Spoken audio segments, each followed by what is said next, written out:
We're going to look at an interesting problem today, and that's a really understanding and using the buoyancy force problem. So this is an interesting example. So say we suspend a block of gold, and we're going to submerge it into water. Before we submerge it into the water, we can measure that the tension on the rope that's suspending it is 45 newtons. And let's assume that the rope is light, so we don't have to account for the rope's mass. So we want to figure out, once the block is fully submerged into the water, how does the tension force on that rope change? So, because it's going to be different. And you can think about this problem, you can actually even try doing this at home with other things, but you're probably already familiar that the tension force is probably going to lessen, right? Because as it gets suspended in the water, there's a force that kind of pushes it upwards, and that is called the buoyancy force. And so we're going to calculate that and figure out how it affects the tension. So in order to do this, we need to know three equations. We need to know that the tension force is equal to the mass times the gravitational acceleration. And this is going to be on the string before it's submerged into the water. We need to know that the density of an object is equal to its mass divided by its volume. And we need to know the equation for the buoyancy force is going to be equal to the negative that is there to show it's an opposing force, the density of what it's being submerged into. So in this case, it's the water. I'm going to write a W for a subscript so we don't mix up our densities. And times the gravitational acceleration times the volume of the object that is being submerged. So in this case, that's the gold. And we're going to be able to figure out what the tension is on the force after it's submerged just using these three equations.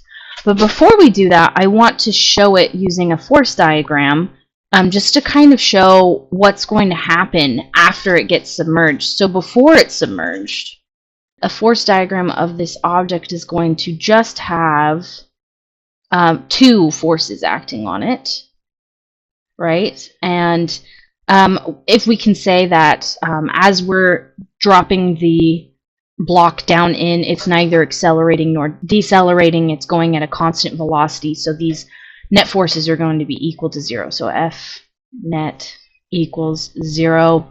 So the force pulling it down is obviously the force due to gravity, which is the mass times the gravitational acceleration, and then the force holding it up would be the tension of the string, which is where we get this first equation here.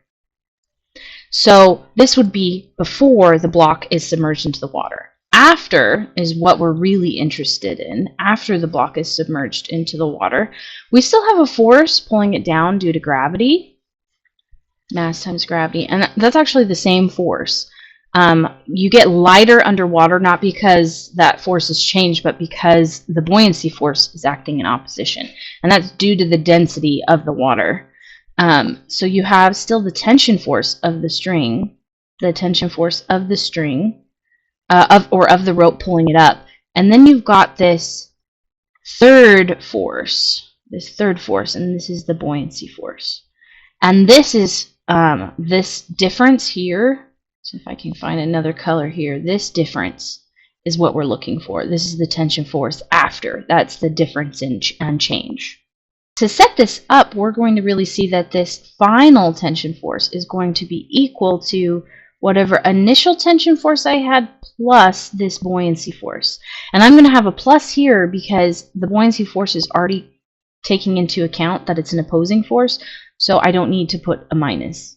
I'm given the initial tension force. Now I need to just calculate what is this buoyancy force.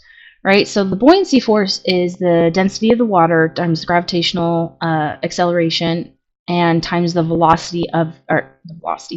the volume of the gold. And we need to figure out what the heck is the volume of the gold. So the next step we're going to do is going to use this rho over mass and volume equation for the density. We're going to rearrange it so instead of being the density is equal to the mass over the volume is equal to the mass over the density. And this is the volume of the gold and the density of the gold and the mass of the gold, because this is what we're trying to figure out. We want the volume of the gold. And we can use this, so all of these are known except for this mass of the gold. We don't know what the mass of the gold is. So in order to find that, we're going to use the fact that the initial tension force T initial is equal to the mass of the gold times the gravitational acceleration. And we can rearrange this so the mass of the gold is equal to the initial tension divided by the gravitational acceleration. And we can plug this in. So we're going to plug this in to this mass up here. So the volume of the gold becomes the initial tension divided by the gravitational acceleration, all divided by the density of the gold, which simplifies to the volume of the gold being the initial tension divided by the gravitational acceleration over the density of the gold. And we're going to use this and plug this in for this volume up here. So the buoyancy force is equal to the negative density of the water. Make sure you don't mix up your subscripts here. The gravitational acceleration, and then instead of writing the volume of the gold, I'm going to write this what I just calculated it to be. So it's the initial tension divided by the gravitational acceleration and the density of the gold. And you'll notice these gravitational accelerations cancel out, so we didn't actually end up needing it. So that is equal to the negative density of the water times the initial tension divided by the density of the gold. And now we can plug this in for this right up here. So right, we're kind of going all over the place here, but our final tension is going to be that initial tension plus, I'm going to put it all in parentheses, the negative density of water times the initial tension over the density of the gold. And this is going to give us our final tension. So let's actually calculate that. We're going to have to do one more step before we calculate it. Before we actually calculate this, it's a subtle difference, but you might have noticed our units are different. So the density of the gold is given to us in grams per centimeters cubed. The density of the water is in kilogram per meters cubed. That should be a cubed. Now, which one do we use? How do we know which one to use? We're actually going to be using the kilogram per meters cubed because we are given that the tension force is in newtons. Because a newton, 1 Newton is equal to 1 kilogram meter per second squared. And it's this kilogram meter unit that we care about. So in order to apply that gold measurement for density, we actually have to convert it. So we have the density of the gold being 19.3 grams over 1 centimeter cubed. And I call this the railroad track method whenever converting something. You use it a lot in chemistry for stoichiometry. I find it very useful to not mix up your units and to actually get them to convert nice and easily. So what I do is, let's do the grams first. So we have 1,000 grams per 1 kilogram. And anything that is diagonal, we're just going to cross out like that.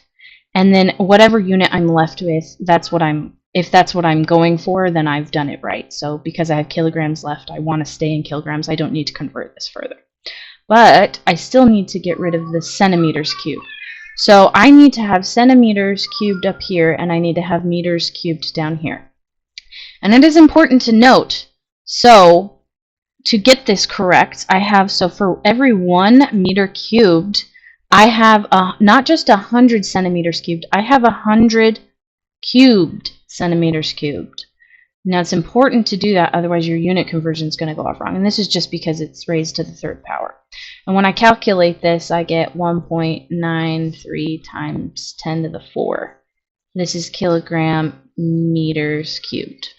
Now that this is the same units, now I can plug everything in and I can calculate what this final tension is going to be. So my final tension is going to be equal to that initial 45 newtons plus the negative density of the water, 997 kilogram meter cubed. I always like to put all my units in the equation because when everything cancels out, if you get the final unit, everything should add correctly. Your units should match, and that's a good way to tell if you've done the algebra correctly.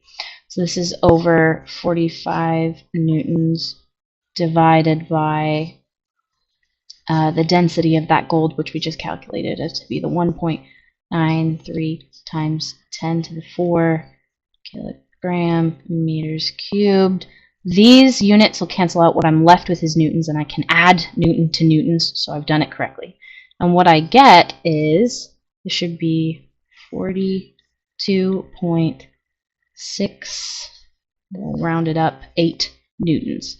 So the tension on the string is lighter after the block of gold is submerged into the water, which makes sense if we think about it. If we put the block into the water, there's going to be less tension because that buoyancy force is actually pushing it up.